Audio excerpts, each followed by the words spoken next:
What if you could rewire your mind to see opportunities everywhere, just by changing the narrative in your head and shifting your beliefs?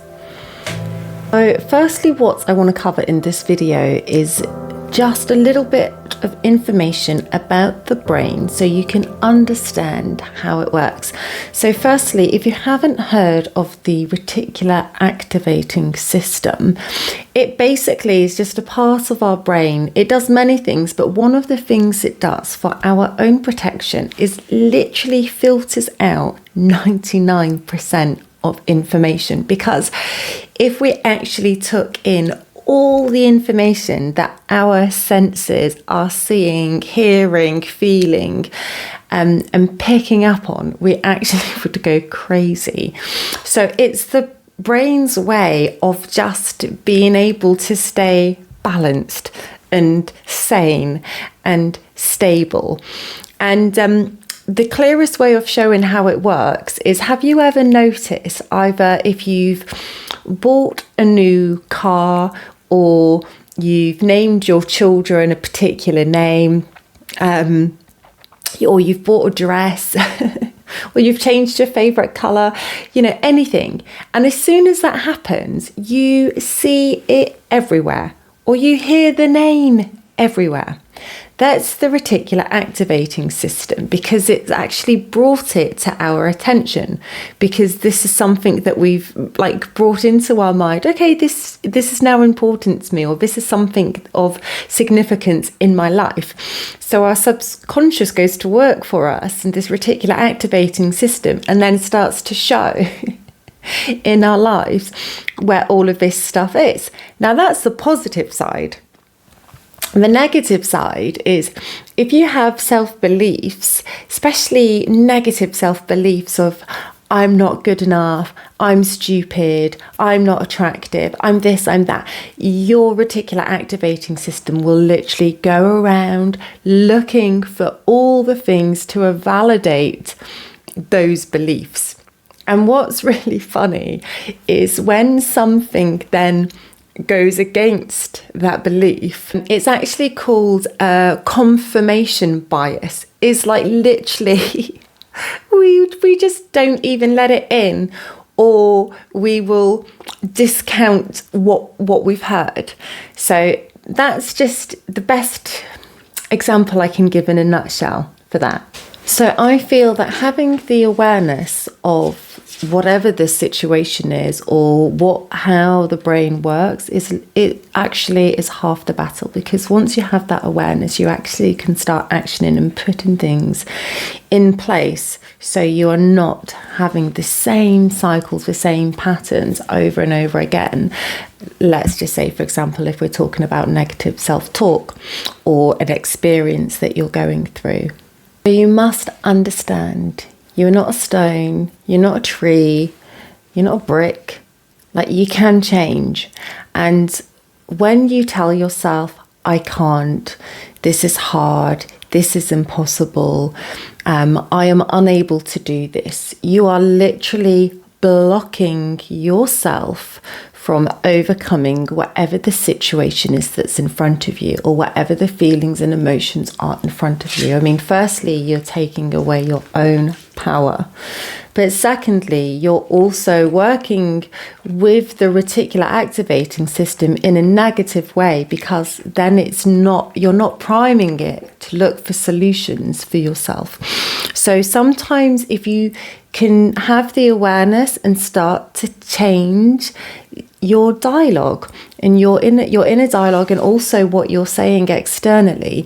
So, I can't can be, all right, this is very tricky, but I will find a way.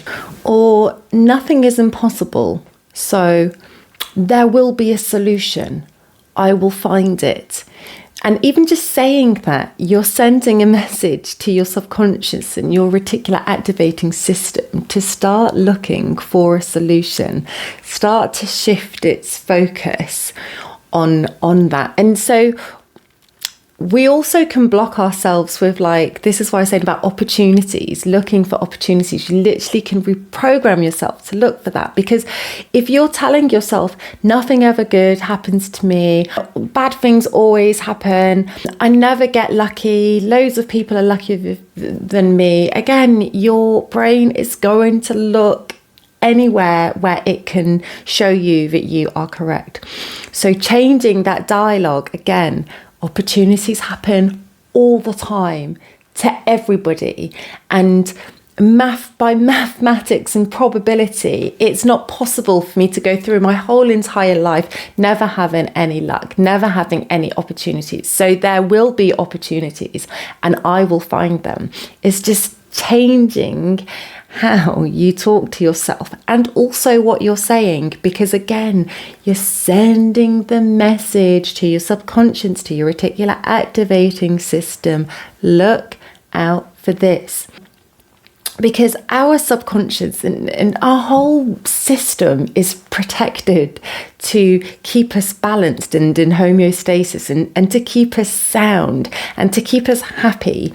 And when you realize how it does that, then you can work around ways to make sure that it's doing it, but in a way that you want and that you have programmed it to, and not in unconscious ways. So for as an example, for myself personally, one thing that I have found the most, I would say, like, pleasurable in my body, and really just helping to raise my vibes and just feeling great. I mean, I feel great anyway, but just adding to that when it comes to this was a gratitude practice. And I personally found my gratitude practice really just shifts the mind from lack to abundance, and then seeing that everywhere.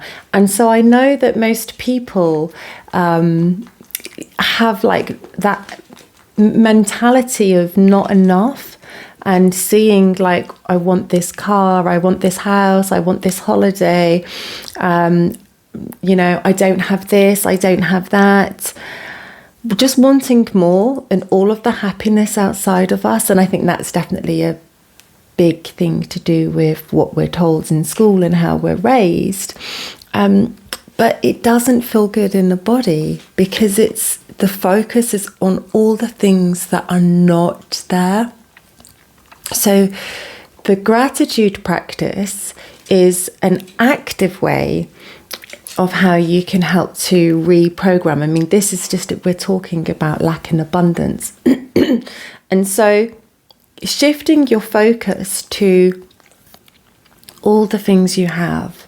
So as an example, my morning or bedtime gratitude, let's just say my morning gratitude will look something like, firstly, always it's about feeling, not just going through your head quickly, listing all the things that you're grateful for, but just feeling how that actually feels in the body, like the gratitude that feels. And so for me, my morning gratitude is firstly just, oh, I've woken up again. I get another day on this beautiful earth. Like, what a gift, because many people die in the night, and just to be able to wake up is a gift. And that's why it's called the present, right? And then the next one is like, just feeling the health in my body, knowing that I can just get up and move. I can breathe, I can feel the breeze on my skin, like just feeling that health and just being grateful for having that.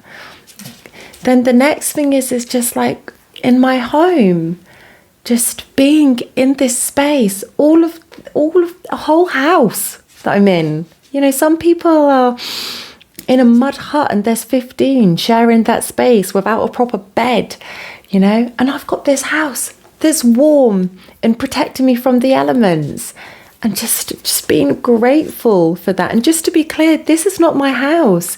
This is a house from the council, from whoever they're called.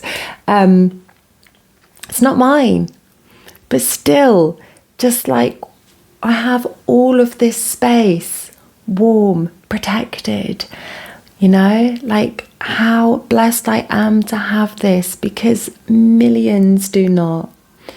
Then hearing the birds, I love hearing the birds. It's always my reminder that we can make this heaven or we can make this hell simply by the thoughts that we choose to have and where we decide to put our focus.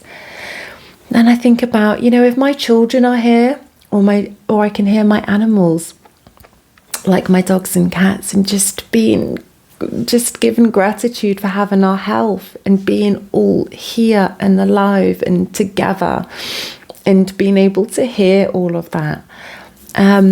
So they're just the smallest, simplest things that I focus on, but it feels so good. And you know, our bodies will tell us. And for me, that's such a healthier way to start the day, and also priming that reticular activating system to look for all the things of what we have and what we're grateful for in our life, as opposed to waking up and going on Facebook or Instagram, or even worse, the news. Like, you know, it's like a negative mindset. And just to add, I was actually talking to a friend the other day who I've known for many years, and she shared that when she wakes up, her mind starts to go through all the things that are going to go wrong that day. And doing that, it literally is just priming your brain to look for all of that. So for me, the morning gratitude is just a really simple, practical step to just start that. And that's just for lack and abundance. Obviously, as I said, for opportunities, then it's about reprogramming that mind. And also you can look in the past for all the opportunities, or you can even set yourself a challenge. Right, today I'm actively going to look for opportunities, and it might look like this, but even by doing that, you're telling your brain, you're telling that reticular activating system, this is what I want you to look for. Share if there's something that I've missed, or something that's particularly helped you in your journey and on your life, because you sharing will help other people. So anyway, so much love and blessings. Thank you. Bye.